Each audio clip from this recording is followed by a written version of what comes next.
Funções híbridas ou intermédias. Direito civil, direito das coisas. 1. Figuras híbridas ou intermédias. 1.1. Obrigação, entre aspas, propter rem, fecha aspas. 1.2.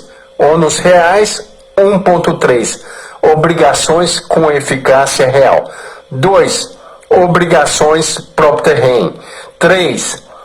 Ônus reais. 4. Distinção entre obrigações propter rem e ônus reais. 5. Obrigações com eficácia real. Exemplos: artigo 1417 Código Civil /02 e artigo 576 do Código Civil /02. Outro exemplo, artigo 33 da Lei do Inquilinato. Figuras híbridas ou intermédias. Como visto em direito das obrigações, a doutrina menciona a existência de algumas figuras híbridas ou intermédias, situadas entre o direito real e o pessoal, entre parênteses, obrigacional, fecha parênteses. Há situações em que se atribui eficácia erga omnes a uma situação obrigacional, que em regra não possui esta eficácia. Por outro lado, existem situações em que uma pessoa assume determinada obrigação em decorrência de possuir um direito real sobre uma coisa. Por exemplo, o Código dispõe que, se 2 prédios são vizinhos, os proprietários têm obrigação de concorrer para a construção do muro comum. Note que a pessoa não contratou com ninguém. É uma obrigação decorrente de condição de proprietário de um imóvel. Figuras híbridas ou intermédias. As obrigações híbridas ou obrigações ambíguas são as seguintes: 2 pontos. A. Obrigações propter rem. B. Os ônus reais. C.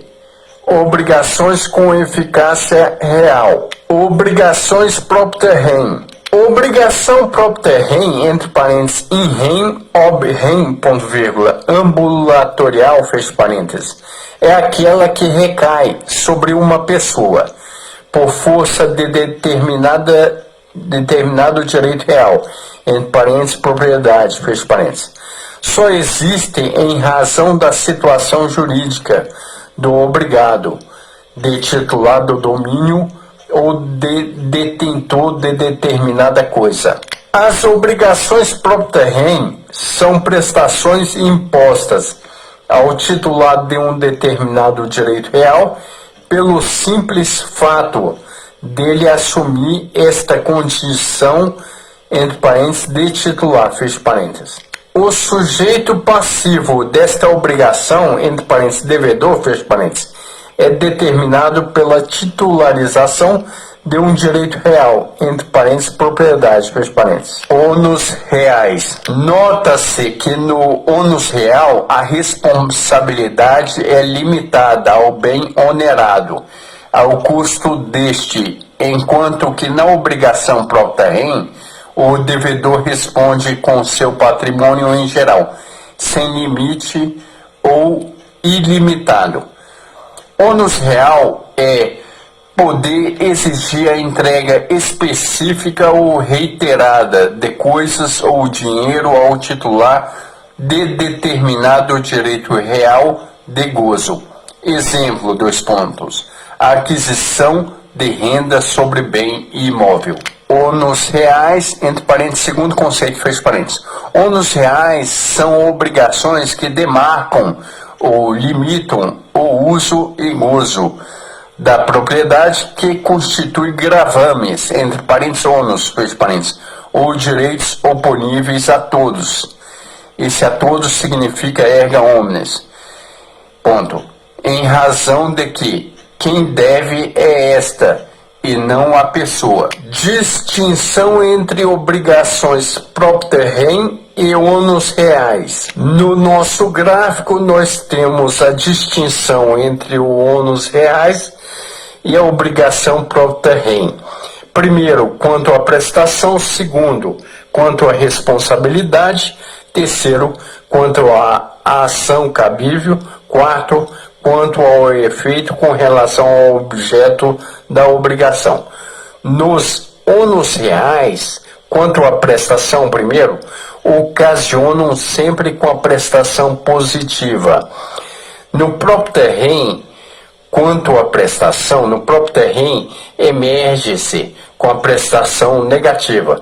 Segundo, quanto à responsabilidade, nos ônus reais, limitada ao bem onerado, não responde o proprietário, além dos correspondentes valores limitados, já que é a coisa que se acha gravada.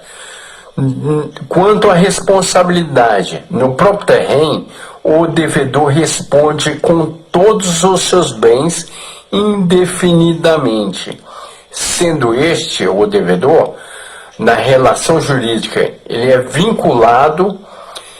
E terceiro, quanto à ação cabível, nos ônus reais é de caráter real, já no propter rem é de feição ou cunho pessoal, índole pessoal. Quarto, quanto ao efeito com relação ao objeto da obrigação, nos ônus reais perecem o objeto. No propter rem permanece o objeto. Obrigações com eficácia real. A eficácia real funciona do seguinte modo: dois pontos. Numa relação obrigacional, converte-a em direito real. Isto é, atribui eficácia real a uma relação obrigacional. Para todos os efeitos, devendo ser exceção à regra geral dos efeitos pessoais das relações obrigacionais, sendo princípio que somente a lei pode criar direito real. Nossa legislação, mediante o legislador, que é a opção do legislador, quando o legislador, entende que disposta a relação obrigacional tem um tratamento de maior proteção, de maior relevância, o tratamento. E o legislador vai transformar em direito real. O legislador concede eficácia real a uma relação obrigacional. Dessa forma, como exceção à regra geral dos efeitos pessoais das relações obrigacionais. O conceito de eficácia real.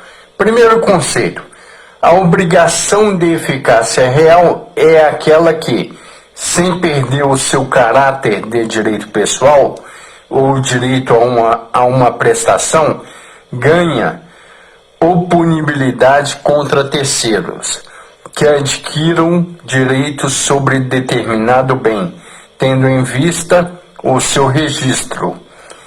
É o que tecnicamente dá-se o nome de oponibilidade erga omnes.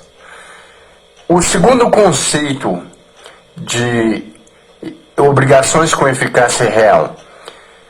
Segundo conceito: as obrigações com eficácia real são os que, sem perder seu caráter de direito a uma prestação, transmitem-se e são oponíveis a terceiro que adquira direito sobre determinado bem. Determinadas obrigações resultantes de contrato alcançam, por força de lei, a dimensão de direito real. Predispõe tal princípio de que unicamente a lei pode criar direito real. Exemplos de obrigações com eficácia real, dois pontos. De acordo com a lei do inquilinato, a lei número 8.245 de 91, o artigo 33 exemplifica que o contrato de locação, desde que averbado, lavrado ou escriturado ou registrado o imóvel, consente que o locatário oponha seu direito de preferência na aquisição do imóvel locado erga omnes. Erga omnes quer dizer contra todos, ou seja, diante de qualquer adquirente da coisa locada. Artigo 33 da Lei do Inquilinato, entre aspas, o locatário preterido no seu direito de preferência poderá reclamar do alienante as perdas e danos, ou depositando o preço e demais despesas do ato de transferência, haver para si o imóvel locado, se o requerer no prazo de 6 meses, a contar do registro do ato no cartório de imóveis, desde que o contrato de locação esteja averbado pelo menos 30 dias antes da alienação junto à matrícula do imóvel, fecha aspas. Cita-se outro exemplo, a locação pode ser oposta ao adquirente da coisa locada, se versar no registro do imóvel essa obrigação, entre parênteses, Código Civil /02, artigo 576, fecha parênteses. Artigo 576, Código Civil /02.